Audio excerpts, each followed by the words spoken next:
Salve, salve! Hoje a gente retoma as nossas entrevistas, nossos papos, quase sempre ou sempre papos agradáveis, papos que elevam o nível de conhecimento daqueles que nos veem e nos escutam. Hoje a gente tem aqui, depois da vinheta, vocês vão perceber que nós temos hoje um grande vereador, uma grande figura humana e um profissional da sociedade teresinense que tem muito a contribuir. Logo mais, depois da vinheta, a gente vai retomar esse papo com uma grande, como eu disse, figura humana.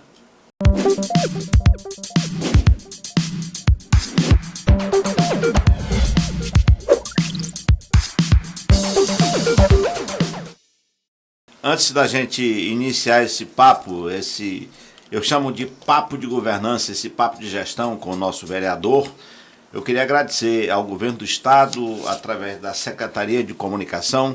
Mandou um abraço aqui para o nosso secretário Marcelo Noleto, também para o ex-secretário Mussolini Guedes, e que é nosso parceiro aqui no nosso Podes Crer, o podcast do conhecimento. Vereador, primeiro dizer da alegria de tê-lo aqui conosco, de fato nos promove tê-lo aqui. César, nosso parceiro de sempre, dê as boas-vindas ao nosso vereador Inácio Carvalho. Vereador Inácio Carvalho, detentor de 7 mandatos já, né, na Câmara 28 anos Municipal de Teresina. Seja bem-vindo e repito aqui, reforço, muito nos honra a sua presença. Obrigado por ter vindo. Muitíssimo obrigado, boa tarde a todos os fãs, né, do Podes Crer. E é um prazer muito grande estar aqui com o meu querido professor Damião e com o nosso grande jornalista César.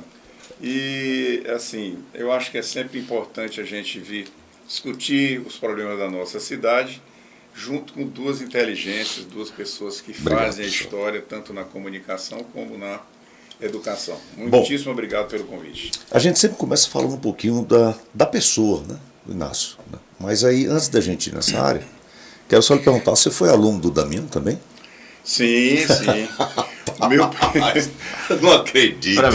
Professor Damião foi professor de quase todo mundo em Teresina.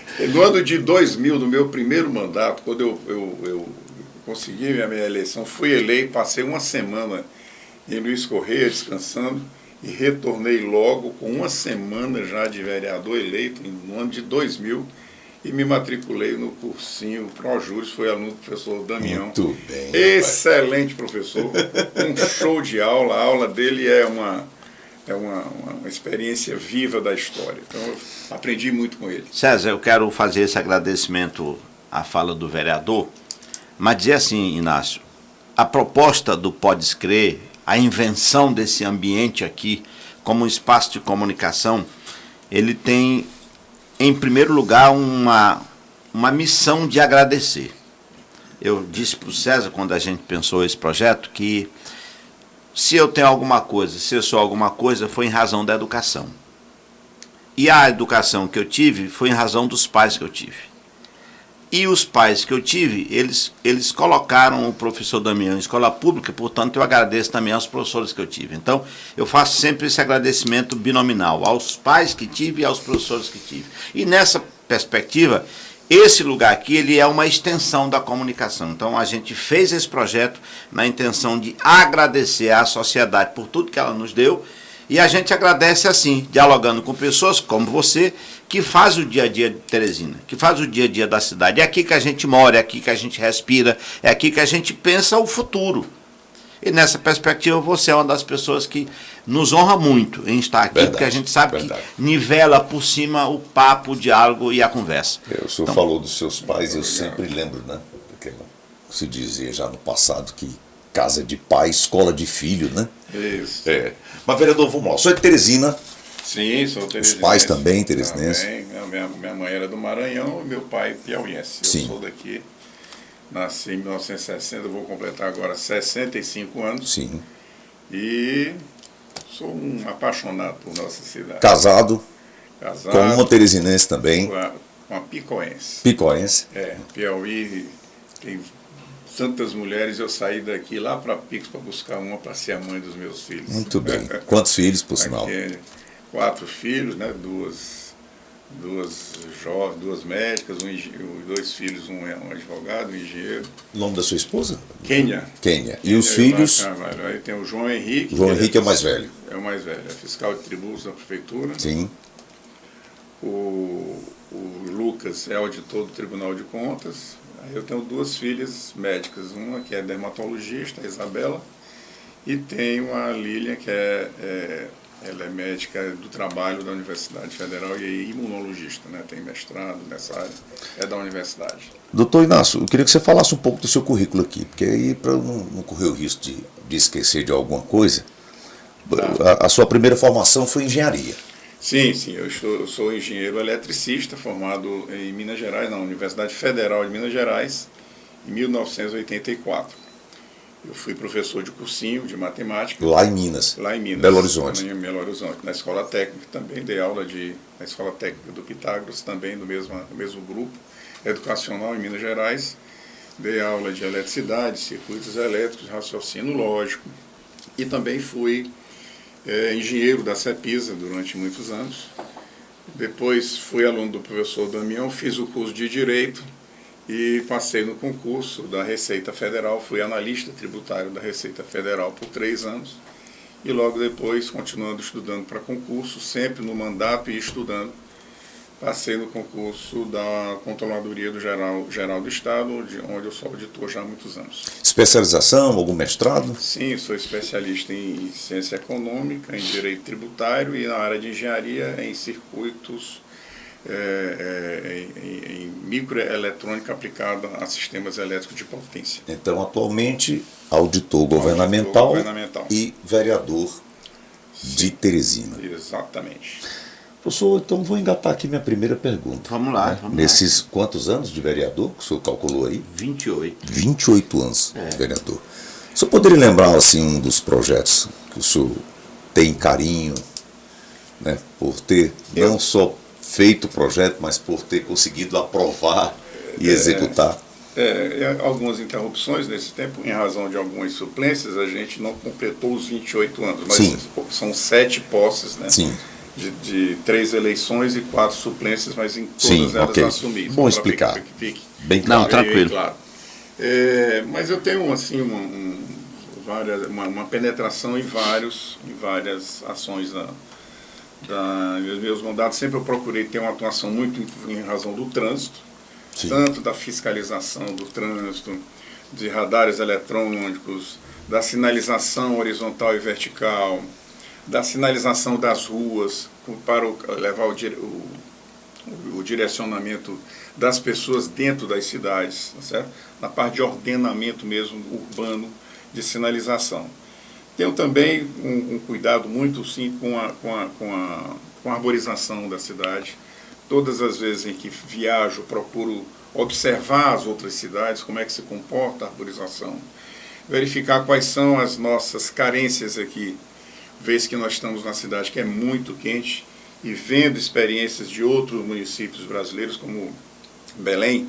Em Belém nós temos muitas mangueiras. Há uma plantação assim, muito grande de mangueiras. E uma solução simples para a iluminação, inclusive, para evitar a sombra das mangueiras, né? Isso. Que é aquele cabo que eles colocam de uma calçada a outra, com uma lâmpada pendurada no meio. Simples e eficiente. Aqui nós temos na Avenida Santos Dumont, tem uma iluminação parecida com essa, exatamente em razão dos nossos oitizeiros, que são muito... Ele tem uma vegetação, eles vegetam bastante, né? São densos. Então, em Belém, nós temos... Frondosos, a palavra seria. Sim. Exatamente. Em Belém, nós temos essa experiência. Lá, a própria prefeitura de Belém, ela tem um aparato de caminhões que fazem o transplantio daquelas árvores que caem aquelas mangueiras. E as mangueiras, elas servem também como fator de renda para as pessoas que vivem ali, as banquinhas que vendem bombons, camelôs, eles também vendem a manga. Né? Mas o frescor que proporciona a área de cobertura verde proporcionada por uma mangueira, de projeção da sombra, é uma coisa terrível. E aquilo dá uma diferença e o ano todo. De 4 graus da área central de Belém para a periferia.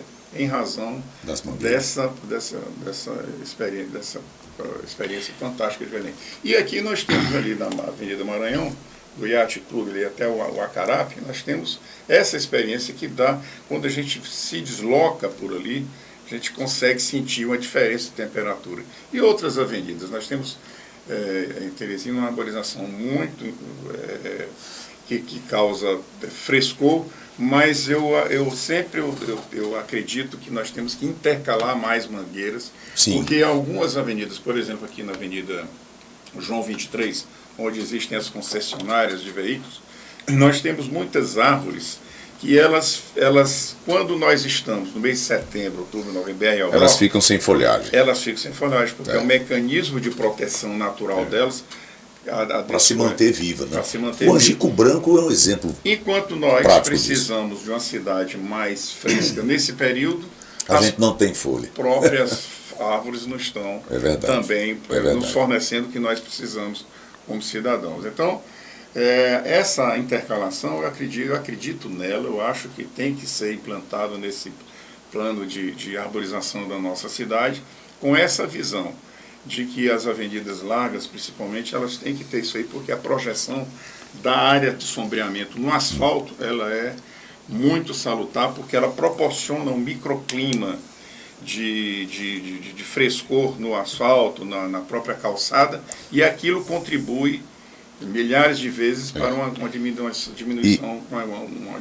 da temperatura em toda a cidade. Eu li um detalhe, está com tempo isso, sobre essa questão de arborização, e citava Belém, né? Eles estavam com um projeto, inclusive, de desenvolver geneticamente uma nova variedade de manga, e que tivesse uma produção menor de manga, porque acontece que quando é no período de manga tem que ter um reforço, digamos assim, na questão da limpeza, da retirada, né, das mangas. E até um detalhe que eu achei interessante, inclusive, desenvolver uma manga com sabor de outras frutas. Eu fiquei muito curioso, mas aí foi só uma curiosidade, eu não fui atrás desse detalhe. Existem esses estudos também em razão até da própria experiência de Belém, por conta das mangas que caem sobre os para-brisas dos automóveis. E a massa. E as ações que os motoristas estão contra a prefeitura.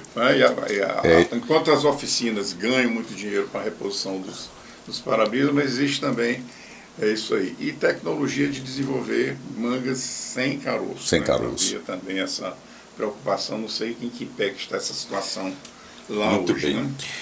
Eu queria puxar essa nossa conversa lá para, considerando o tempo, 28 anos atrás, quando você foi vereador pela primeira vez, ainda que não seja na soma esse tempo todo, mas na visão do vereador Inácio Carvalho de 2025, para o primeiro mandato do vereador Inácio Carvalho, o que a gente encontra de grande avanço, de mudanças efetivas, mudanças que tenham melhorado a vida do cidadão, fruto de um movimento da Câmara de Vereadores?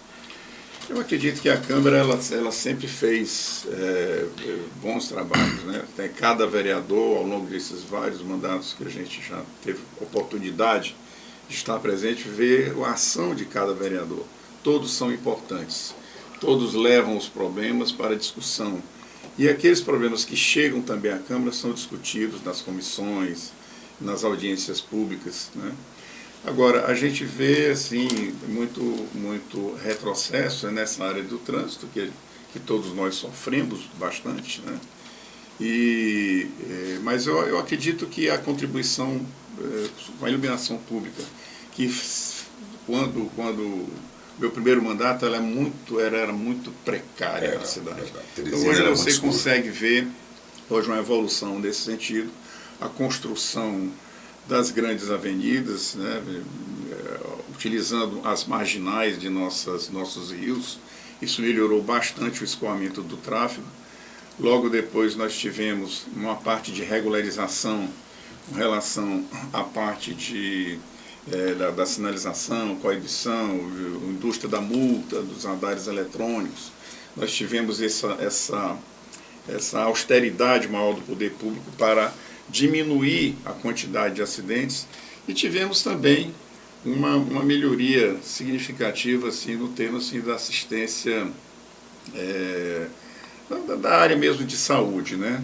A cobrança que a Câmara tem feito na fiscalização dos postos de saúde, para que eles pudessem melhorar o seu efetivo trabalho e contribuindo para que houvesse então a inauguração de várias unidades básicas de saúde, de UPAs, né, de unidades de pronto atendimento, e a busca por um aperfeiçoamento, né, nas clínicas especializadas, né. Eu acho que também houve um avanço, porque antigamente nós tínhamos as pessoas, nós tínhamos uma central de marcação de consultas que era manual ali na Praça João Luiz Ferreira. As pessoas tinham que se deslocar até lá para irem enfrentando, na madrugada, na noite anterior, Sim. as pessoas tinham que se deslocar enfrentando aquela fila para marcar uma consulta. E houve então depois uma descentralização, uma informatização, isso veio trazer um certo conforto, né, com essa chegada das unidades de saúde. Mas sempre é uma luta. Eu acho que ninguém nunca fica, nós não podemos nos acomodar, porque sabemos que sempre fica faltando muita coisa. E nos últimos 5 anos, principalmente, houve uma falha muito grande em termos de provimento dos medicamentos, né, nos hospitais, nas unidades de saúde, e isso causou assim, um transtorno imenso na cidade, e a gente espera que agora, com a nova administração do Dr. Silvio Mendes, ele que já foi presidente da Fundação de Saúde, prefeito experiente, que a gente possa resolver em definitivo esse clamor da cidade que foi uma coisa assim terrível, né? Doutor Inácio, o senhor comentou aí já, doutor Silvio Mendes, e fica mais fácil, né, quando a Câmara, de um modo geral, está do lado do prefeito, no sentido de providenciar o mais rápido quanto antes, né, aquilo que a cidade mais precisa. Como é que você está vendo Teresina hoje? Quais são as maiores carências agora? Ou a maior preocupação, na sua opinião, que deve ser do prefeito Silvio Mendes? Sem dúvida, transporte, lixo e saúde, que são aquelas coisas que estão diretamente. A cidade ainda está muito suja, né? Nós estamos ainda no meio dessa turbulência de troca de empresa, e os bairros estão ainda muito mato, né? muito material para ser recolhido. Esse período invernoso ele sempre traz isso para a cidade, mas a população reclama bastante, né? E saúde, aos poucos, eu acredito que ela vai conseguir agora se recuperar, e esses são os problemas. Agora, o ônibus, ele acabou com aquilo que é de mais nobre numa família. Quer dizer, a pessoa não tem como se deslocar para ir para o centro. Em razão disso, os comércios do centro estão... os imóveis do centro passam por uma desvalorização imensa, muitas placas, comércio fechado para aluguel, por conta exatamente porque não existe um transporte coletivo eficiente na cidade. E a pessoa tem que se virar com um Uber, com um mototáxi, ou adquirindo uma motocicleta, promovendo aí até risco também de acidente. Então, são esses 3 problemas principais no meu entendimento. O senhor acha que a Câmara, de um modo geral, tem consciência disso? Ela vê dessa forma também, está disposta a ajudar, né, digamos assim, o prefeito nessa... Eu acho que sim, porque a Câmara, em todos os dias nós temos lá pessoas reivindicando esse tipo de ação da Câmara, né? Então os vereadores eles estão sintonizados com essa, cada um nos seus respectivos bairros de atuação, nos seus locais de mais penetração, mas isso é um caso de todos mesmo, a população reclama. Inácio, eu queria provocar aqui uma conversa. Historicamente, e eu estou falando como professor de história, Sim. Historicamente, nossa população não teve voz. não teve voz. E quando podia falar, falava menos do que o que devia. Por despreparo, por desconhecimento, às vezes por confundir opinião com palpite. E eu queria conversar com você, considerando exatamente isso, porque alguns cientistas políticos, eles dizem, atestam que se é boa a ação do executivo, isso enfraquece a ação do legislativo.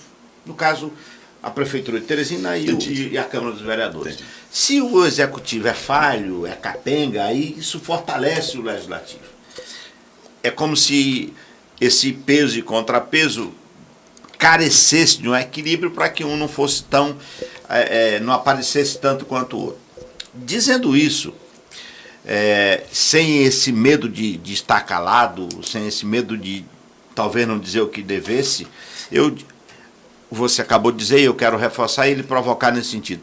A gente não tem dúvida nenhuma que a gestão que passou, a gestão anterior, ela foi um descaso. A mim me parece que não havia planejamento nenhum. Do nada, vou comprar tantos ônibus, do nada eu vou agora fazer uma licitação para lixo. O fato é que nunca foi feito efetivamente nada nessas áreas, tanto que você acabou de apontar, que a gente não tinha ônibus, mesmo gente que trabalhava comigo faltava, dizia, professor, não vou porque não tenho como ir. Aí a gente pagava um Uber, a gente pagava um mototáxi e o cara vinha. Mas, dizendo agora efetivamente o que eu queria lhe perguntar, é possível a gente aferir mandatos de maior ou de menor qualidade? É possível ou não é possível? Eu fui à Câmara, inclusive para visitar e visitar outros colegas, de cada 100 pessoas que a gente vê em gabinetes, 90 é pedindo emprego. O que é que efetivamente a Prefeitura, a Câmara estão fazendo para aumentar a empregabilidade do piauiense, do teresinense? Olha, esse aí é um caso centenário. Nós nunca tivemos em nenhum momento, né, essa ausência de pessoas que procuram os poderes, tanto da Câmara dos Vereadores como da Assembleia Legislativa, em busca de colocação no mercado de trabalho, né? E essa pressão, ela vem em razão de costumes centenários, né? É histórico. É histórico, não tem como fugir disso. E a gente tem que encarar isso com muita naturalidade. Eu acredito que a participação dos vereadores em exigir, por exemplo, de órgãos, dentro da própria Prefeitura, uma fundação Wall Ferraris como essa, que ela presta relevantes serviços de aprimoramento de mão de obra em toda a cidade. São ações que são pontuais nos bairros, que geram renda. Nós temos cursos de vários tipos que chegam a melhorar a vida e a renda dentro de pessoas que moram lá nos bairros. E nós temos também a ação coordenada da Secretaria de Desenvolvimento Econômico. Eu sou um entusiasta de feiras, né? Eu morei, como disse, em Belo Horizonte. Durante 9 anos da minha vida, eu fui para lá garotão, eu tinha 14 anos de idade, completei 15 anos lá e morei lá. E na época que eu cheguei lá, em 1974, 50 anos atrás, precisamente, o que existia naquele tempo? Existia uma feira, a Feira Hippie, em Belo Horizonte, que ficava na Praça da Liberdade, que é a praça onde funciona o Palácio do Governo do Estado de Minas Gerais, do governador, palácio de despacho dele, e lá ocorria essa feira hippie de comercialização de artigos de artesanato, de quadros, artesanato mineiro e tudo.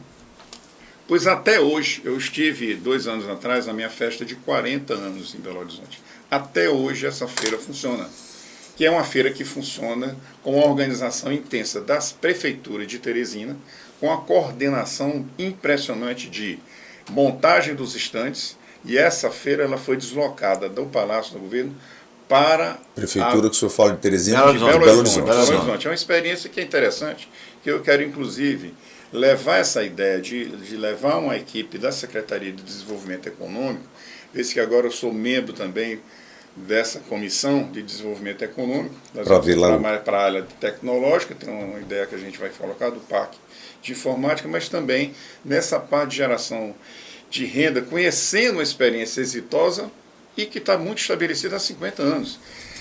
Essa feira hoje ela funciona na Avenida, a nossa Frei Serafim de Belo Horizonte é a Avenida Afonso Pena, a avenida mais tradicional de Minas de Belo Horizonte, e tem lá um Palácio das Artes, um teatro, né, o melhor teatro de Belo Horizonte, e essa feira ela funciona. Sábado à noite, os funcionários da Secretaria de Desenvolvimento Econômico de Belo Horizonte montam todos os estantes, fecham a Avenida Afonso Pena, um dos lados dela. Então, no domingo de manhã, todas as pessoas da cidade vizinhas vão lá vender seus produtos e as pessoas vão passear com suas crianças, a prefeitura comprar o faz com a cachorro Paulista, quente, Avenida Paulista, com a em Avenida São Paulista. Paulo. Então, são experiências maravilhosas que geram renda e que fazem colocar no calendário turístico, né, e até de autoestima do povo mineiro, aquilo ali. Quando chega 6 horas da tarde do domingo, a avenida, o local onde estava a feira está totalmente limpo e a fila da calçada, a calçada fica ocupada por filas para pessoas que já vão com outra finalidade, que é para assistir uma orquestra sinfônica no Palácio das Artes. Coordenação, isso significa prefeitura que funciona, ativa, que gera renda de uma forma habitual, que tem começo, meio e fim para uma atividade que é econômica e também que é uma atividade cultural no mesmo espaço. Então essas ideias que a gente vê em outro lugar, quando a gente viaja, a gente tem que estar atento a trazer coisas boas para cá. Eu me lembro muito bem, eu fui secretário do professor Walter Reis. Eu fui presidente da Prodater de 93 a 99, passei 7 anos e meio sendo presidente da Prodater. E na época a Secretaria, a SENDEC, a Secretaria de Desenvolvimento, na realidade antigamente era a Secretaria de Indústria e Comércio do município, SEMIC, que era o doutor Pedro Emílio, que era o secretário. Existiam as feiras ambulantes por bairro, né? Essas feiras, a coordenação de levar todo o aparato lá, Bela Vista, Lourival Parente, Mucambinho, Jacinto Andrade. Então, essas feiras, existia um calendário de presença da cidade de geração de renda. Eu estive recentemente em São Paulo, na área dos Jardins, no bairro Nobre. Nos Jardins, bairro Jardim Paulista, Jardins ali, a rua Jardim América, pertinho de Perdiz, ali já tudo junto ali. Por ali. Estava fechada a rua, também com feiras. Lá está o vendedor do pastel, está lá o vendedor de artesanato, está o vendedor de joalheria, tudo isso com a coordenação. Então, esse aspecto de geração de renda, ele é muito importante, de diversidade. Reforma de mercados. Nós temos mercados maravilhosos, mercado central aqui.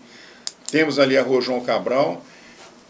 Quer dizer, toda essa luta de reforma do próprio prédio, mas nós temos ali os feirantes que ficam naquelas ruas adjacentes, que tem que ter mais dignidade de trabalhar com as barraquinhas com proteção para o sol e para a chuva, para que eles possam ter conforto, para que eles possam ter higiene, para que essas oportunidades de trabalho, a pessoa vá lá trabalhar com banheiros para que aquelas pessoas possam utilizar. Ônibus, lá no Mercado Parque tem né? uma feirinha pequenininha, que funciona também há muitos anos. Precisamos aprimorar essas experiências que já são existentes para que nossa cidade possa gerar renda. Vereador, o senhor falou aí de feiras e eu concordo demais, porque assim, nós não temos praia. Nós somos uma cidade relativamente jovem.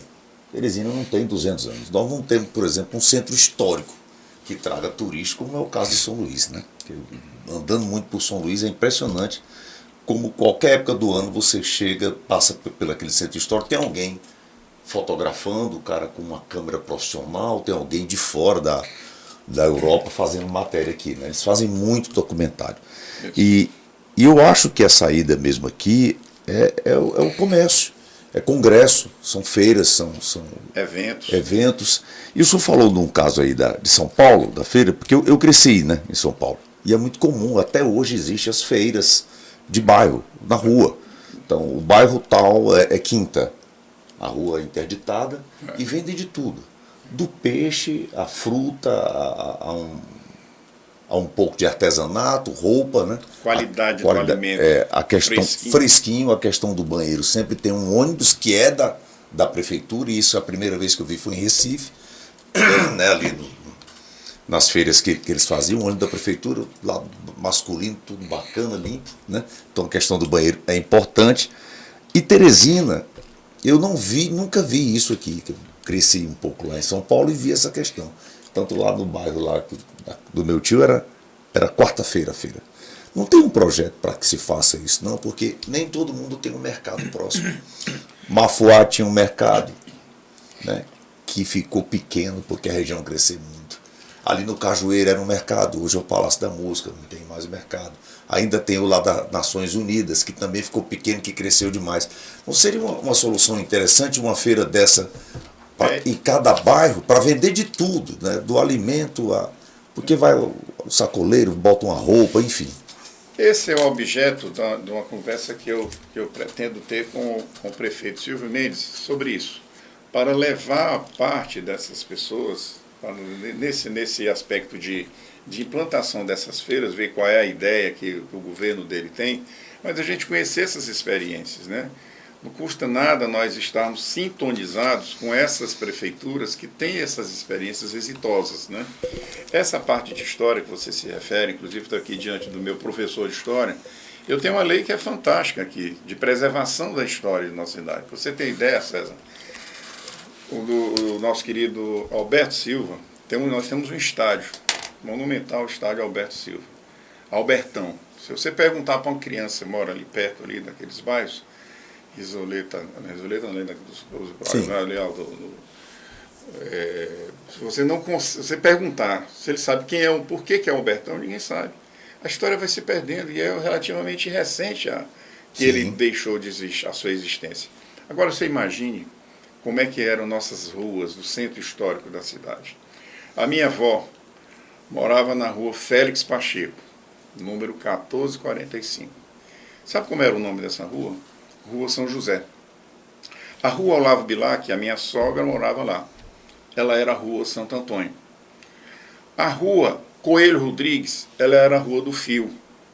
A praça Pedro II, ela era a praça Aquidaban. Exatamente. A rua Álvaro Mendes, ela era a Rua Grande.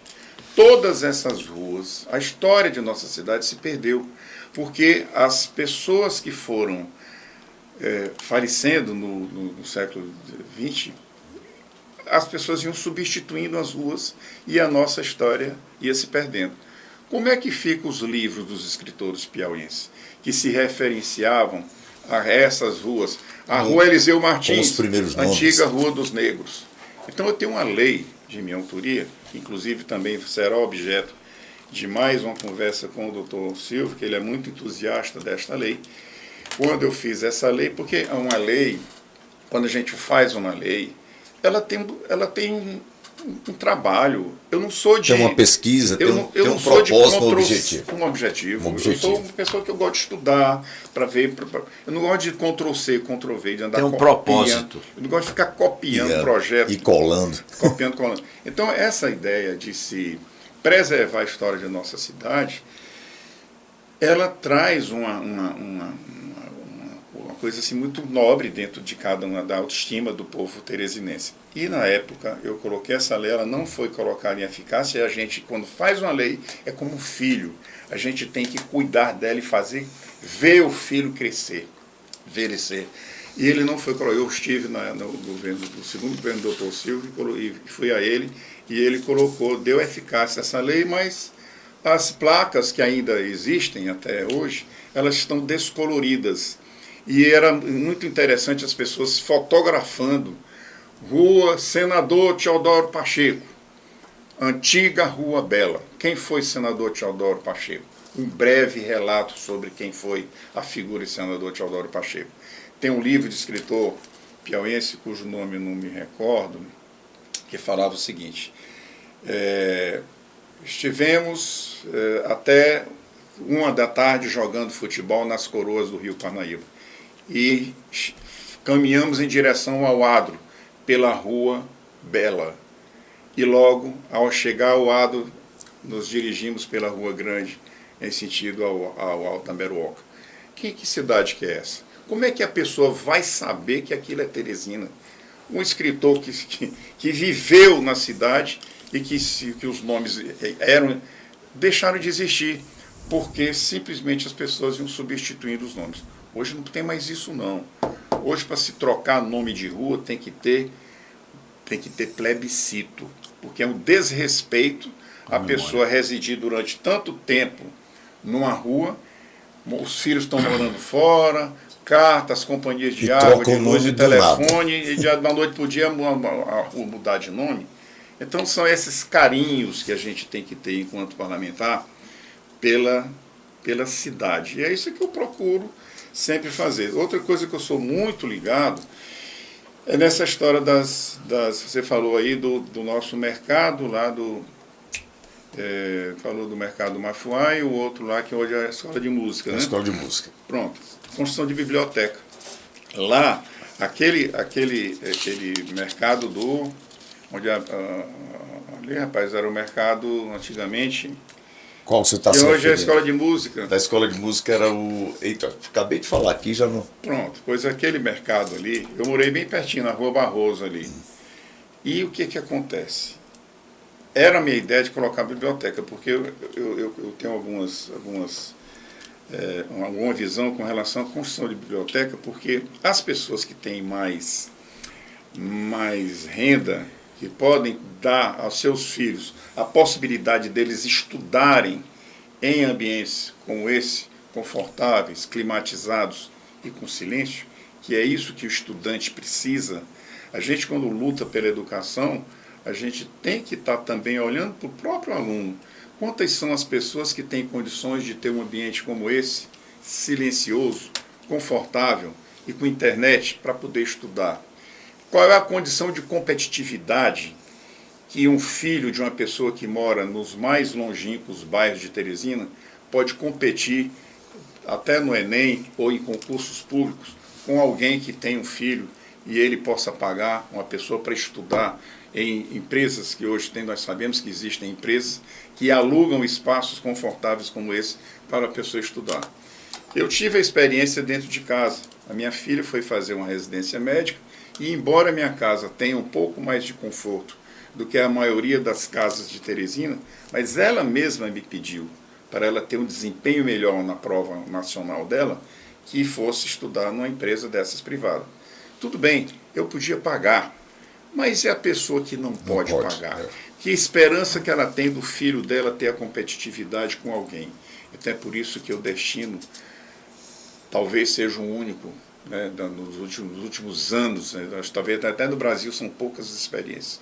Destino emenda parlamentar para construir biblioteca, para construir galeria, que é debaixo do chão. Quando a gente fala biblioteca, as pessoas associam, aquele monte de livro. Não, sala de estudos. Não é isso, é salas de pesquisas, né? Não é sala, não é biblioteca, não precisa ter um livro. Inclusive, eu recebi uma ligação maravilhosa há um mês. Hoje tem muito e-book também que você pode ler pela internet gratuitamente. Sim, quando eu fui fazer o curso de Direito, eu estudava na biblioteca da Universidade Federal, lá é silêncio total. O que essa eu estudava no arquivo, no centro. Pronto, eu também. Na Praça do Fripisa. Pesquisei muito lá. Bem pertinho da minha casa. Ali era foi a primeira faculdade de Direito, se não Direito, foi enganado. Então, vejam bem, quando assim, a gente vai ter essas condições de estudar, de ter um ambiente para você ter tranquilidade, então sempre eu tive essa paranoia mesmo. E coloquei o Escolão do Mucambinho tem uma sala de estudo desse tipo. Só que o meu projeto é de ser aberto para a comunidade. E nessa ideia, recebi uma ligação do secretário o Washington Bonfim, mês passado. Ele se lembrou dessa minha paranoia pela educação e disse: Inácio, nós vamos colocar no OPA esse ano a ideia também da construção de salas de estudo nos bairros e ver o que a população vai votar em cima disso aí. Então, em cima disso, é importante que a imprensa, que todos os mecanismos os meios de comunicação possam levar isso para a cidade para que as pessoas possam optar. Porque é tudo importante, é hospital, é saúde, é transporte, é geração de renda, mas a cultura, a educação dos nossos filhos, a gente tem que ter político pensando nisso. E meu primeiro emprego na minha vida foi ser professor de cursinho, né? Foi lá no colégio. Influenciado pelo professor Damião. Se duvidar, foi influenciado Não, pelo eu Damião. quero, me permita, porque essa conversa está tão boa que eu quero provocar aqui. Você citou aí o Washington, eu fui professor do Washington e do Wellington, lá no Diocesano. Dois. O Wellington é procurador, acho que mora fora, inclusive. Veja bem, quando você falou aí das feirinhas, sim, e o César provocou isso aqui, eu anotei aqui: gestão, segurança, renda, trabalho, educação, e aí fiz um link aqui com a Fundação Alferraz, que hoje é dirigida pelo ex-secretário de Educação, Clebão. Clebão, nós fizemos mestrados, fomos contemporâneos na Federal. Olha só, se a gente não é... Os gregos diziam que simples é suficiente. Não precisa sofisticar. Claro. Simples é suficiente. Se a gente tiver essas feiras, eu tenho certeza que mais do que um emprego que o cidadão vai atrás, ele quer um trabalho. Quer uma renda, ele né? quer renda. Ele quer dignidade para viver bem ali com os seus, perto dos seus. Então, essa ideia é bem aí. Se você juntar uma Fundação Alferraz dessa, dando formação, preparando as pessoas. Se você tiver a Guarda Municipal dando segurança durante o evento feira, e se você tiver uma boa articulação com as secretarias, você faz rodar a economia daquele lugar, você leva lazer, divertimento, grana para aquela região e, consequentemente, progresso. Então, eu queria, Inácio, dentro do que você falou, eu trouxe aqui a semana passada 2 amigos, e isso pode, inclusive, melhorar o seu projeto. O que os caras estão bolando? Eles estão fazendo QR Code, por exemplo, pega lá uma praça dessa que você indicou, uma escola que você indicou, bota um QR Code lá, o cara com o celular passa no QR Code e vai pro histórico. Tem toda a história daquele cidadão. Você está entendendo? Atualizadíssimo. A gente pode pegar, vamos supor, para começar aí, 10 praças. Praça da Bandeira, tá lá. Botou o QR Code. Moderno, o cara bota lá o QR Code. Antiga Praça da República. Pronto, já vai o histórico todinho. Inclusive lá era o zoológico de Teresina. Sim. Funcionou. Eu peguei o zoológico funcionando na Praça da Bandeira. Então Inácio, eu queria dizer para você que esse projeto, se você trabalhar em cima dele, da revitalização, ou recuperação, refazimento, sei lá que seja que nome que dê, para essas feiras, nos bairros, eu não tenho a menor dúvida, nessa trilogia aí. Pegar a segurança, porque a gente hoje tem um problema de segurança sério, você sabe que temos. Isso. Se você pegar isso, pegar uma Fundação Alferraz dessa para treinar, preparar as pessoas, qualificando-as, eu tenho certeza que a gente vai voltar a ter vida nos bairros e, consequentemente, prosperidade. Eu acho que você, de fato, deve puxar esse debate para fortalecer a economia local, movimentar. Rapaz, César, se eu tivesse uma feira dessa aqui no meu bairro, no Grande Itaré, que eu chamo meu Piauí, Itaré, meu Piauí, o que eu ia fazer em outro lugar? É verdade. Eu já estou de posse de um veículo, de um vídeo de comunicação da Prefeitura de Belo Horizonte com relação ao funcionamento dessa praça, essa feira hippie, essa tradicional feira hippie. Como é o nome dessa feira lá, o senhor lembra? É feira hippie. Feira hippie mesmo. O nome dela é original. Nós tivemos aqui na Praça Saraiva, chegamos a ter na Praça 16. Ela chamava as feirinhas. 16 de agosto, você lembra? Só chegamos a ter algumas. A feira hippie é porque ela começou com esse nome, mas era uma grande feira, todo o povo mineiro vai para lá. É uma coisa maravilhosa. Então isso aí só dá para ver a pessoa indo lá. Então eu quero sensibilizar a equipe da prefeitura, falar com o prefeito Silvio Mendes, para que nós possamos pegar uma equipe da Secretaria de Desenvolvimento Econômico, outra da Fundação Alferraz, vamos fazer uma viagem a Belo Horizonte. Vamos passar um final de semana lá para conhecer a funcionalidade, a dinâmica da feira, e conversar com os profissionais, com a secretaria de lá. A logística de montagem dos estandes são todos higiênicos, os banheiros, é uma coisa E o que é mais E os encantador. custos, saber dos custos também, né? É uma coisa que causa A viabilidade orgulho para a população. Quer dizer, houve um investimento em cima disso e isso pode se adotar. Por exemplo, agora a Praça da Costa e Silva. Foram retiradas as grades de proteção que estavam lá desde a época do professor Uol, mas ambientes como aquele podem tranquilamente, a própria Praça da Igreja ali do Amparo também pode ser. Locais nós temos, né? Para que a prefeitura possa disponibilizar e também nos bairros, né? Para que os pequenos comércios possam ser estimulados. Mas tudo isso passa para sair de Teresina para ver como é que funciona, conversar com que tipo, quanto for de investimento. Eu estou com um vídeo aqui maravilhoso, com a linguagem, com a visão de drones dessa feira de lá.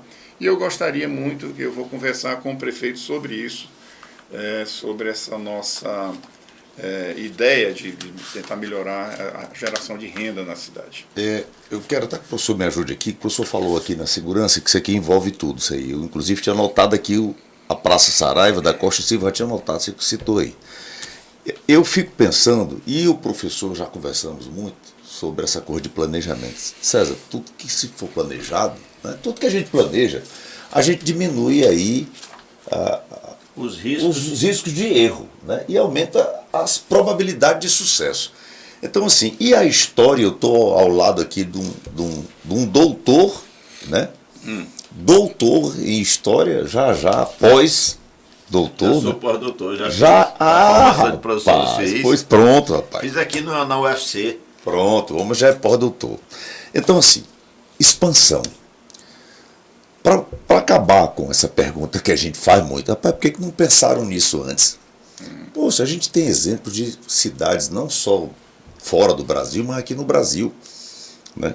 Por exemplo, o Dirceu chegou-se ao ponto, na avenida principal, de proibir estacionamento, porque se estacionasse, deixar só uma via indo e voltando, porque não passava pela cabeça de ninguém que ia crescer tanto. Isso aqui é uma cidade, uma outra cidade, o Dirceu. Sem dúvida. Né?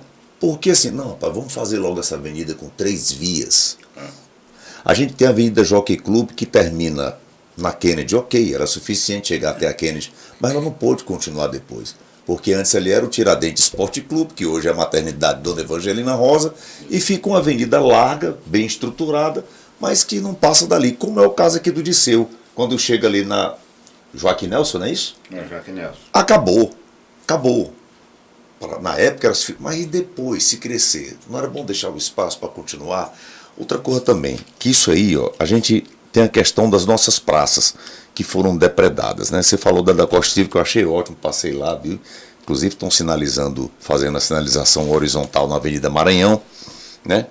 A questão das edificações, ainda se aprova alguns prédios que eu fico olhando, tudo bem, não sou engenheiro, tenho um filho que é, mas eu não, mas eu digo, rapaz, não dá certo isso. Quer dizer, o normal, o lógico não seria deixar a calçada um pouco mais larga, porque aqui fizeram foi diminuir o tamanho da calçada.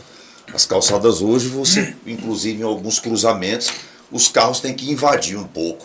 Porque senão não dá para ver, que a calçada é tão estreita, os motores dos carros são na frente. Então, de onde você está sentado até o para-choque dianteiro do carro, você tem pelo menos 1,5 m. E com uma calçada de 80 centímetros, você tem que invadir o carro para olhar. Então são detalhes que fazem diferença, né? Aí eu coloquei aqui a questão já de fazer um planejamento para todo o bairro que for. Não, pai, isso vai crescer, não faça 2 vias não, essa avenida principal. Faça de 3. Pensar longe, longe, grande. E aí entra a questão dos fios. Muita fiação. Eu até perguntei aqui, conversando com o vereador, se pelo menos no centro não seria já. Sobral a gente já tem um exemplo de começar a enterrar isso. A primeira vez que eu vi isso foi no Rio de Janeiro, né, as ruas. Eu digo, rapaz, não tem um fio passando aqui, tá tudo pela calçada. Hoje lá no Rio, São Paulo, tem a questão do gás também, nos prédios, que é tudo encanado. E assim, por que não é feito isso em Teresina, rapaz? A gente tá vendo bairros serem abertos agora. Agora que a gente sabe que tem probabilidade, a gente sabe que tem probabilidade que vai crescer. Porque a cidade cresce. A cidade cresce. E E aí eu me pergunto por que, que ainda não se faz isso em Teresina. Olha, por que, que é autorizado certas edificações que a gente sabe que vai dar problema. Outra coisa também que eu já comentei aqui, a questão da fiscalização. Gente, calçada não pertence ao dono do imóvel. Calçada é pública. E tem calçada que não existe mais para pedestre. Virou complemento do bar, virou complemento depósito da mercearia, né? É muito difícil. Outra coisa que eu falei também dentro desse planejamento, que calçada, você vê que São Paulo é muito sobe e desce ali. Eu fiz, o último curso que eu fiz, foi lá perto lá do bairro ali dos bares ali, já no final da linha verde, Vila Madalena. E se eu faço uma calçada, eu sou obrigado a fazer o meu degrau para a calçada do outro. Aqui em Teresina, quando é desse jeito, fica a calçada acaba, porque ele fez a calçada reta, tem meio metro para a calçada seguinte, não tem quem desça. Então, assim, a prefeitura não tem esse olhar pensando no pedestre. Eu acho que pode ser, César, então, não sei, eu queria até emendar toda isso. essa expansão, esse projeto, eu acho que tem que ver tudo, gente. É esgoto, é iluminação, é a questão da praça, é a questão das avenidas, é a mobilidade futura, como é que vai se passar um ônibus aqui, é a questão da calçada. Esta calçada me incomoda muito. Um pedestre tem que descer e ir para a rua para poder continuar. Tudo isso para deixar aqui tudo isso é planejamento. Planejamento. Eu queria juntar isso, mas para lhe passar, provocando o seguinte: esse planejamento necessariamente precisa ser feito em cima de um lastro financeiro, que tem uma relação direta com o que a gente arrecada, com a tributação que a gente produz. O que você pode dizer para a gente, Inácio, sobre essa questão da tributação, da legislação tributária que a gente vive hoje? Está chegando aí o IPTU, tem um monte de coisa que a gente está ouvindo falar, que aumenta, que não aumenta. O César está falando das calçadas que não tem nenhuma acessibilidade. Não tem. E tudo, enfim, o que você tem muitos na bares. manga, no bolso, para trazer para nosso... Nessa área de planejamento. Foram muitas as ideias que foram lançadas pelo César, pelo Damião, e eu queria fazer um breve retrospecto. Com relação a essa parte aí das aberrações arquitetônicas das concepções. Gostei do projetos. nome, aberrações arquitetônicas. Você vê, por exemplo, a palavra é essa. O conjunto aqui, o próprio conjunto Mucambinho, as ruas são muito estreitas. Lá você não consegue ter carro de um lado e do outro na rua, não porque passa. tem que botar em cima da calçada. Conjunto Redenção aqui, esse aqui é uma tristeza. Sim. Aquele ali perto do Albertão, perto do hospital do HUT. Do HUT. Aquilo ali, a rua é mínima. Então, quem concebeu esse projeto arquitetônico naquele tempo, meu Deus do céu, eu não sei como é que passou aquilo nessa época. Sim. Então, essas aberrações, elas prejudicam a cidade. Essa cidade, aqui é o Conjunto Redenção, esses conjuntos que tem as ruas mais estreitas, Teresina não tem que ser planejada, não vai passar, como não é aquelas... carroça não, tem que ter. Mas eu fico encantado, por exemplo, com o planejamento da cidade de Parnaíba, aquelas avenidas largas. Aquilo ali dá para 200 anos. São Sebastião, São Sebastião, na época que foi planejada, era... Pois é. Então, essa visão de planejamento da cidade tem que existir sempre, tem que estar... Agora, nós temos os nossos códigos, você falou também dos recursos, das edificações, da dimensão das calçadas, e essa interpretação, cada uma das SAADs, às vezes, ela interpreta de uma forma. Né? Nós temos, assim, hoje temos os recursos laterais, frontais e também de final para a ocupação melhor do solo e para a prevenção de incêndio. Tudo isso está no nosso código de edificações. Mas o código ele não é respeito. Ou o código tem falhas ainda? Pois, não, o código hoje ele existe, está defasado. Mas as pessoas invadem e depois vão querer pleitear uma regularização, um habits, né, uma documentação. E agora, respondendo aqui ao nosso querido professor Damião, em relação às leis tributárias, eu tenho assim, um carinho muito grande. Eu acho que a lei tributária, ela mata. A lei tributária, ela mata. Se não tiver alguém pensando nisso, em estar olhando para o contribuinte, para que ele tenha um conforto maior de pagar as suas responsabilidades, seus tributos. Eu tenho algumas leis que são importantes na cidade. Chega a punir quem empreende, né? Que concedem isenção de IPTU, por exemplo, para quem tem imóvel cujo proprietário seja acometido de câncer ou AIDS. Sim. A prefeitura não faz propaganda disso. Quem tem que dizer é a imprensa, é o vereador que propôs, é quem está lá no Hospital São Marcos com um paciente lá fazendo um tratamento de câncer e que tem que ter dispêndio com táxi para ir cuidar dos seus doentes e ao mesmo tempo ainda tem que pagar o imposto. Então, Teresina tem essa lei que eu fiz há muito tempo atrás e hoje os imóveis que tem por volta de R$135 mil, eles são isentos, a pessoa não paga IPTU. Mas a prefeitura não vai fazer a propaganda de dizer que, olha, você que tem câncer, eu tenho AIDS, você não precisa pagar imposto. Então, quem tem que dar essa informação somos nós, são os parlamentares, porque a lei, eu que fiz a lei, mas a lei não é mais minha, a lei é do município. Sim. Ela passa a ser em pessoalidade. A nossa cidade tem esta coisa que é boa para a cidade. Da mesma forma, eu sempre lutei também para que o contribuinte pudesse ter a transparência. O carnê do IPTU tem as informações, quanto que é a área tributada hoje, neste ano de 2025, quanto que era no ano passado, quanto que era a área tributada do imóvel no ano passado e agora. Essa informação que tem no carnê do IPTU é uma lei também nossa, para que o contribuinte possa ter essa informação. E lutei também muito pela sociedade de profissionais. Existem formas diferentes de haver a tributação de imposto sobre serviços, né, que é um imposto de competência do município, que é o quê?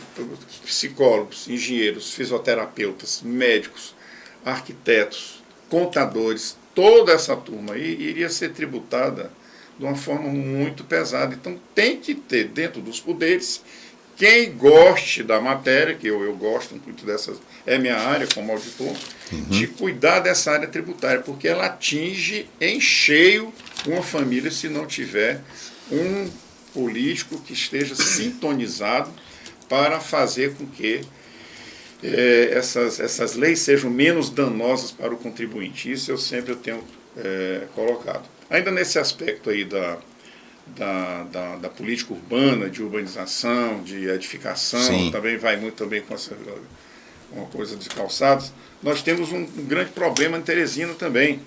Eu ando muito em Teresina. E diante da ascensão, do crescimento muito grande de violência, você chega num bairro, chega mesmo aqui na área urbana mesmo, perto dos bairros, do centro, dos bairros mais próximos aqui, você entra numa rua, pensa que está entrando numa rua e ela não tem uma saída. É um beco sem saída. Você está entrando numa fria. Numa fria. Você vai chegar lá no final, tem 2 malandros lá para te assaltar. Você vai fazer o quê? Então, nós temos que ter sinalização nessas. As ruas não podem, você não pode mais sair destruindo as casas que estão lá no final da rua. Mas vamos sinalizar.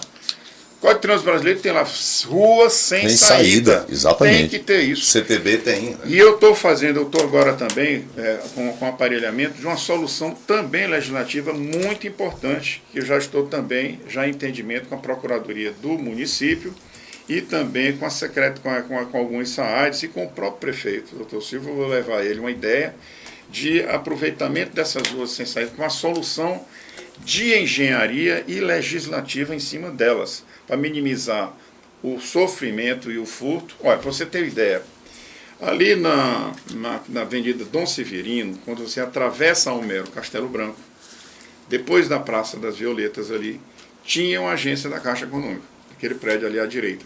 Sim. Muito bem. Né? Perto Sim. daquela empresa que vende equipamentos eletrônicos. Sim. Pois ali as pessoas saíam do caixa eletrônico. Logo banco. depois tem uma rua sem saída.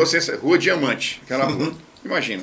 Olha, acho que o Plínio morou ali. Tudo que um ladrão quer para fazer. Aqui mesmo, aqui no 3 Andares, perto aqui do conjunto Emílio Falcão, tem várias ruas sem saída.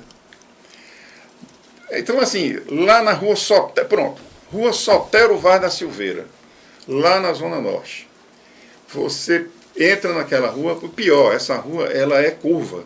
E a última pessoa que mora nessa rua sem saída é uma cadeirante.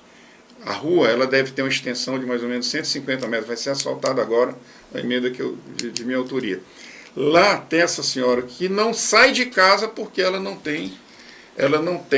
é asfaltada a rua, e a rua é sem saída. Eu vou fazer uma pergunta para você. Outra coisa é o seguinte, eu tenho um trabalho de metodologia científica do meu curso de Direito, das dificuldades enfrentadas pelo deficiente visual em Teresina. E é isso que você falou das calçadas. As calçadas são aquela verdadeira, boca desdentada, né? Quer dizer, você chega, tem aqui, você pega, cai ali num degrau imenso, não tem padronização das calçadas. E outra, só completando Então, aí, só falando dessa aí da calçada ainda, porque assim, o senhor fala das leis e tal, mas o que falta é fiscalização. Por exemplo, tem uma lei que diz que toda calçada de rua que é pavimentada com asfalto e que principalmente que passa transporte público, ônibus, tem que ter calçada. Não pode deixar só o terreno. Mas só o que a gente vê são terrenos ainda nessas ruas sem calçada. Então, o que é que adianta você botar uma lei obrigando, porque claro, a calçada é pública, mas é obrigação do dono do imóvel de edificar a calçada, conservar a calçada. Mas se não fiscaliza, se ele não vai ser multado por isso, é apenas um terreno para especulação imobiliária. Então, se não tem fiscalização, e eu fico imaginando quantas outras leis não existem, que se tivessem sendo exigidas, traria uma qualidade de vida. De lei que não pega, né? Melhor qualidade de vida para. Mas aí, professor, aí é que está. Foi votada, aprovada, homologada, né, como se diz, pronto, é lei. Não, lei tem que ser cumprida. Se não fiscalizar, vereador, eu vou dizer uma coisa aqui que pode parecer um trocadilho, mas não é. Nós estamos falando da rua sem saída. Qual é a saída para essa rua? Ela é uma rua sem saída. No mínimo, sem sinalização. Pronto, é isso que eu quero provocar aqui. O cidadão tem que ter o direito de, ao adentrar naquela rua, ou o motociclista, ou o pedestre, ou uma pessoa com carro, de saber que aquilo não tem saída, senão ele vai entrar numa fria. Pois está o direito de... Eu vou dar um exemplo Aparelhamento aqui. É uma lei para exigir o aparelhamento de todas as ruas. Deixa eu só dar esse exemplo aqui, que é um exemplo que eu conheço, que é de uma rua próxima onde mora um tio meu, em Piracicaba, São Paulo. Uma rua sem saída, porque... Mas teve saída para a rua. Não, aí eles gradearam, pediram, conseguiram com a prefeitura. Isso. São 4 casas. Não, são 4 casas e mais uma entrada lateral de uma casa grande da esquina. Passaram a grade, eles pagam o vigilante. Então, é o que eu estou dizendo, tem saída para a rua. E a rua fizeram uma coisa para o carteiro das 4 casas, ficam lá. Porque eles tinham um problema. A legislação já é exatamente esta lei que vai regulamentar essa situação. Não é uma saída inteligente? A lei, mas isso aí precisa da autorização da lei. Então a lei entendi. Já está feita a minha lei, que é para fazer a autorização no município de Teresina, que as ruas sem saída elas sejam autorizadas a serem transformadas em condomínios. Desde exatamente. que com as 70% das pessoas que residem naquele local, eles assumam aquela responsabilidade, pode ter um portão com controle remoto, tudo, então para livre acesso para companhia de água e telefone, mas para que eles possam ter a segurança deles, daqueles condomínios autorizados. Pode-se fazer o limite, por exemplo, a rua de no máximo 100 metros, passou de 100 já não pode, enfim. Ou o número de residentes também, exatamente. Pode ser uma coisa assim. Assim, Inácio, por ser... Fica difícil, às vezes, a gente pensar fora do ambiente da historicidade, sendo historiador. Veja bem, você citou o caso do Mucambil, que são ruelas. A gente, quando estuda a organização das cidades, os espaços urbanos, a gente fala muito na chamada expressão visão colonial, ou visão de colonizado. A gente não acredita... A gente não acredita na ousadia de um grande planejamento. Eu vou contar para vocês uma história que vocês sabem mais do que eu, porque vocês ouviram talvez mais do que eles. Dizem, Ah, a Teresina não cabe, não comporta 2 shopping. Lembra quando Eu fizeram o lembro. Riverside, o Lembro. Teresina Shopping? Cabe 3, cabe 4, Quatro. porque tem uma população de 1 milhão de habitantes e que está ávida por espaços bonitos, bons, confortáveis para viver. Então, você está colocando a ideia de que o César colocou aqui, a ideia de uma possibilidade de condomínio, um trecho ou outro, mas fundamentalmente, quando a gente fala de escola, a gente diz qual é a boa escola? É aquela que ensina e o menino aprende. Essa é a boa escola. A boa gestão é aquela que resolve os problemas da população. Ninguém espera que se resolva tudo de uma vez, evidentemente que não dá, sobretudo quando você passa 3, 4, 5 anos sem resolver nada, aí acumula para o que vem em seguida. Mas, por exemplo, dentro da lógica do planejamento, que passa pela Câmara de Teresina, do qual o senhor é um vereador presente, efetivo, que tem aí muitas leis propostas, considerando esses 4 gargalos mais imediatos, que é o transporte, que a gente ainda hoje não tem efetivamente, a gente todo dia fala nisso, que é a coleta do lixo minimamente, fundamentalmente a questão da segurança pública. Teresina hoje vive um problema seríssimo de segurança. Eu tenho uma pessoa minha de São Paulo que veio aqui fazer um estudo pela universidade e disse que proporcionalmente Teresina está mais violenta do que algumas regiões de São Paulo. São Paulo, é verdade. Não sei se prospera a tese dele, mas ele falou isso. E aí, eu queria voltar para falar de uma coisa que você sempre participa, que é da educação do cidadão. O poder público, por mais que faça, fará pouco se o cidadão desfizer aquilo que a prefeitura faz. Não é? Que ação efetivamente tem da Câmara que você tem atuado para além das leis, no sentido de qualificar o cidadão, porque quem é que educa o cidadão? A cidade também educa o cidadão. Para que esse cidadão, aqui no nosso entorno, aqui do nosso estúdio, você vai ver depois, nós fizemos uma calçada, pois eu já vi as pessoas jogando lixo na calçada. Aí eles dizem, não, o carro não passa para pegar. Meu amigo, ainda que o carro não passe, vá por outro lado, reclame, questione, provoque o poder, traga o vereador em quem você votou, alguma coisa no sentido, para a gente melhorar a nossa cidade. A responsabilidade não é nossa, vereador, de melhorar a nossa cidade também?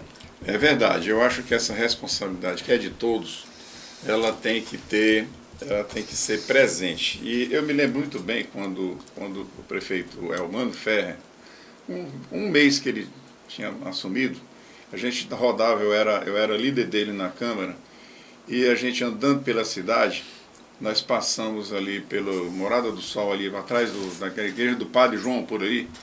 Ele, na hora que ele viu, ele bateu a mão assim no painel da caminhonete. Mas, rapaz, que coisa absurda. O que foi, mano? Ele disse, pai, semana passada eu mandei limpar isso aqui, já está desse jeito. Então existem esses vândalos da cidade que se aproveitam né, de espaços e vão jogando, vão sujando nossa cidade. Não tem nenhuma cidadania, né?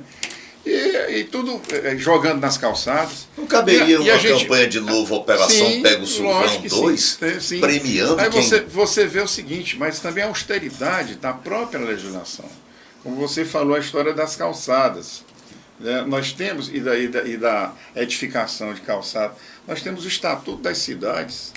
O Estatuto das Cidades, de postura. Ele previu exatamente essa regulamentação, passou anos no Senado para ser regulamentado, a não utilização ou a subutilização dos espaços públicos, os terrenos baldios para especulação imobiliária. Então você vê a nossa cidade cheia de casas. O cara não edifica a calçada, da calçada, mas ele incide sobre isso. O vereador me incomoda. No Estatuto demais. Da Cidade exige a implantação da progressividade do IPTU para aquele contribuinte que não está cumprindo a sua função social da propriedade. A propriedade ela é um direito de quem a detém, mas ele também tem que submeter a utilização social da função social da propriedade. E a função social da propriedade no espaço urbano é exatamente isso. É de dar dignidade para uma pessoa que vai passar de tem que descer porque tem uma mesa de bar, o pessoal bebendo, e ela tem que descer da calçada para caminhar pela rua, porque a calçada está sendo ocupada indevidamente. E quando não tem a calçada, está cheio de mato. E as pessoas é uma lei que diz que não pode ter matos. Tem asfalto, tem a calçada na frente, a outra aqui, mas tem um espaço ali Bom, enfim. Vereador, nós estamos caminhando para o final do nosso Eu tenho bate-papo. 2 perguntas ainda, de projetos do vereador. Posso engatar agora? Vamos lá, vamos lá. Bom, Aqui é o vereador conversa. tem uma preocupação aí com relação à aposentadoria, né? O senhor estava comentando, até Dos comentou uma vez, terceirizados. dos terceirizados. Olha, O senhor parece que tem um projeto de pelo menos ajudar a amenizar aí essa problemática aí. Veja bem, olha, César e Damião, nós temos uma campanha política, a gente anda demais na cidade. Você tem que andar em todo lugar. E o que eu tenho visto é que, depois dessa reforma da Previdência, o Congresso Nacional aumentou o tempo de contribuição àquelas pessoas do regime geral de Previdência, Sim.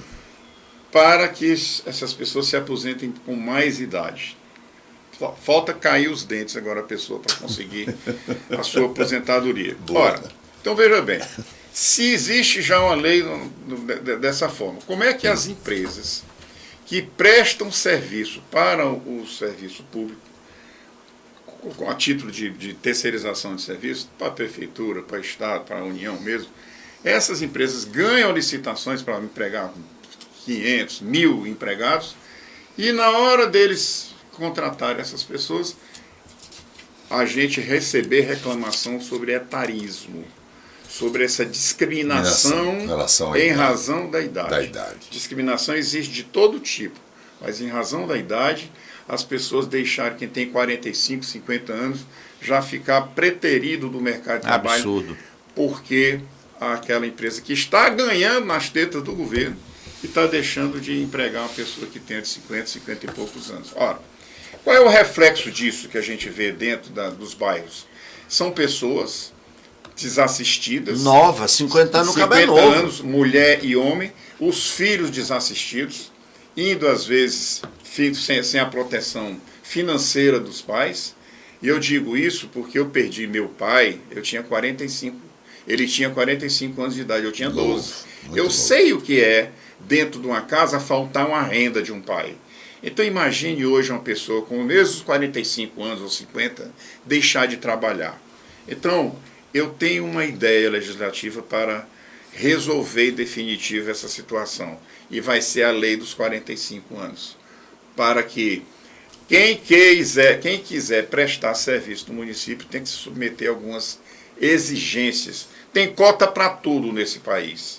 Pois vai ter cota agora também para proteger as pessoas dos bairros que precisam ter a dignidade de ter sua família, para que o pai não tenha que se ausentar do seio familiar, arriscar a vida em São Paulo, às vezes nem volta, às vezes, em alguns casos, arruma um rabo de saia por longe, não volta mais, e a insegurança da família. Então são essas preocupações que a gente tem que estar vivendo diretamente, que sente, né? Eu acho importante isso que você está falando, porque Muito esse importante. pessoal aí, quem orbita entre 45 e 50 anos, tem experiência, tem muitos Aí saberes que eu ia falar, acumulados. pronto, pois agora já tem um movimento aí, justamente o contrário em outros países, né? Contrário que eu digo a geração Z, que é essa geração mais nova, né? Que não tem experiência, que não teve a exigência que nós tivemos dos nossos pais, né? Não tem resiliência, não sabe receber ou não. Não tem casca para suportar essas dificuldades. E aí alguns países agora, algumas empresas já estão revendo isso, contratando pessoas com experiência.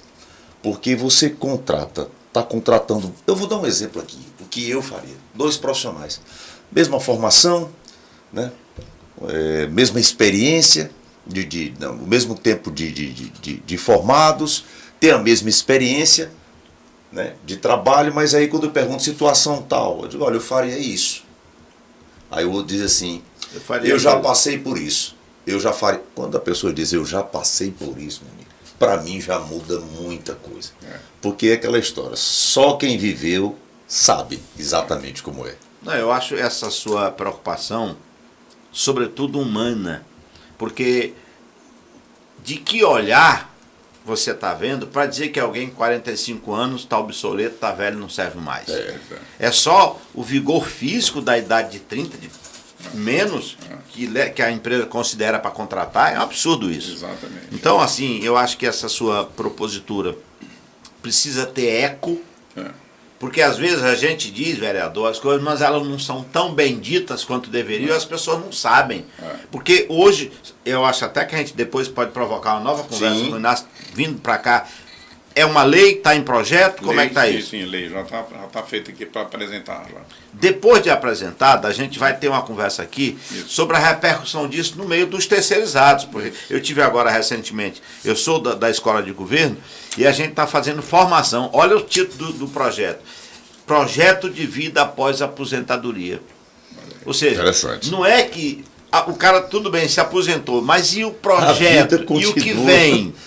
Como é que você está pensando isso? E aí é dever das escolas, no nosso caso da escola de governo, de preparar esse pessoal para esse momento diferente. Porque eu quero dizer, mas professor, todo dia eu saía de casa, já tinha horário para ir para trabalhar e para voltar, e agora eu acordo e vou fazer o quê? Tem vida após o emprego. É um projeto, é uma legislação como essa que favorece. Então a gente lhe parabeniza por essa preocupação. A gente está caminhando para o final do nosso já temos. Mas eu queria pedir a você que você pensasse no seguinte: eu vou lhe fazer uma provocação difícil. Sabe aquela prova que o cara bota lá para ferrar o aluno? Foi seu professor, então meu vereador, se prepare. Que projeto de lei o senhor gostaria de apresentar e ainda não o fez, mas que fará até o final desse seu mandato? Fora esse da... Esse aqui é a minha menina. Pérola. Essa é a pérola, porque eu acho que isso aí vai... A repercussão social disso aí é fantástica. Isso aí vai resolver muitos problemas na cidade, muitos mesmo. E também eu quero lutar muito aqui também pelos nossos autistas, a síndrome do transtorno do autismo, de contribuir, inclusive agora, diante dos números estarrecedores de quantidade de psicólogos que nós temos dentro das escolas públicas do município. A pessoa que tem uma renda, eu conheço muitas pessoas na nossa cidade que deixam de trabalhar, jovens senhoras que saem do mercado de trabalho para cuidar dos seus filhos.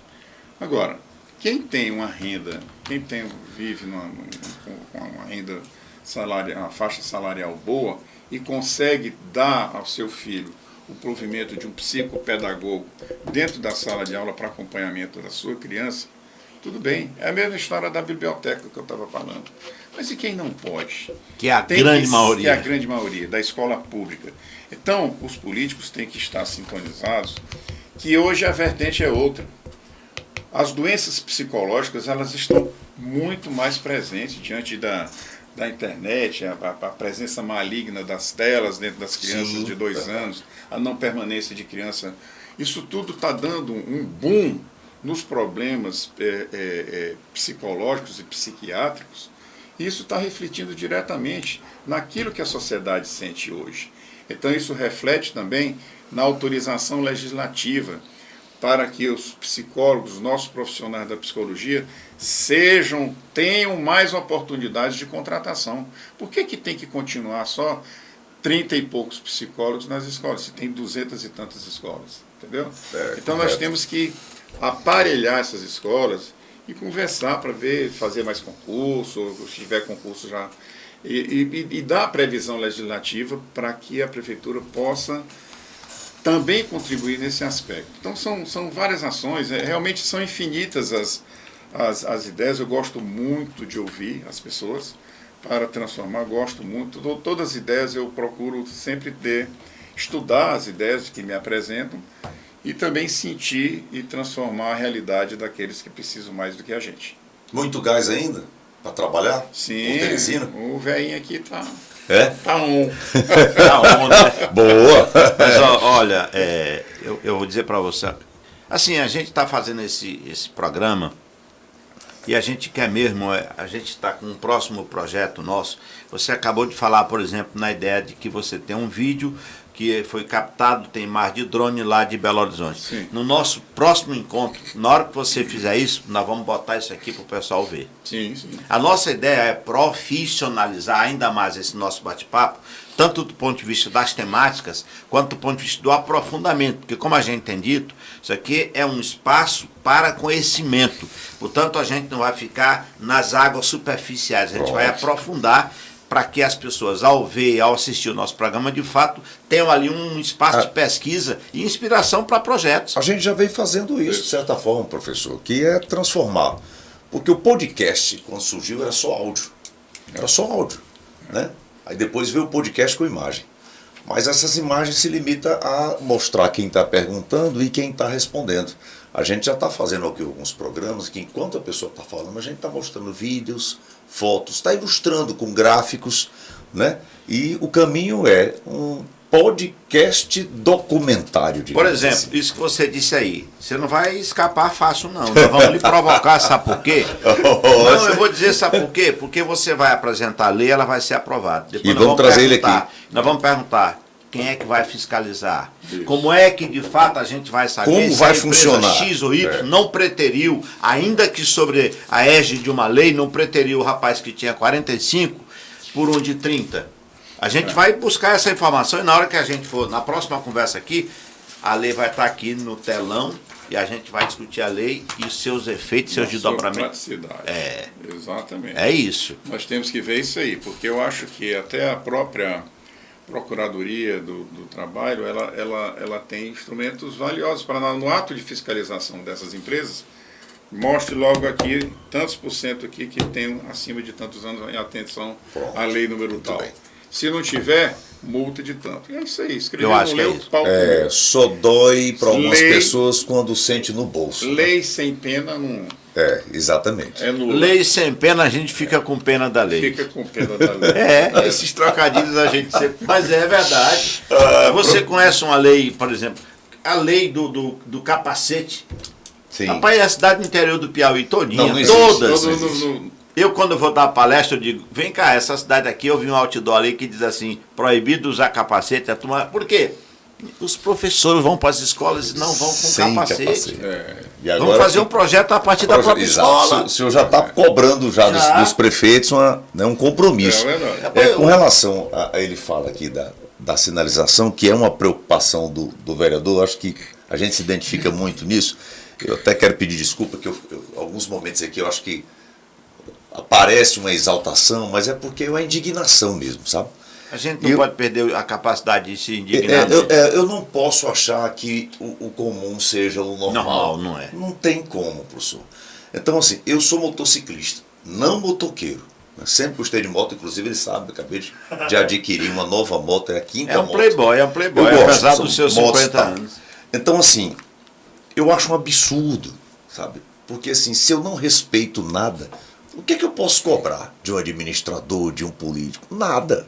Então, assim, me dói no coração. Eu soltei uma frase mês passado com um amigo meu, eu digo, olha, quem não se incomoda com o trânsito de Teresina, ou não sabe dirigir, ou não é desse mundo. Entendeu? Rapaz, o cara passa de moto por cima da calçada, a faixa de pedestre aqui, tanto para motoqueiro como para alguns tipos de condutor, não existe.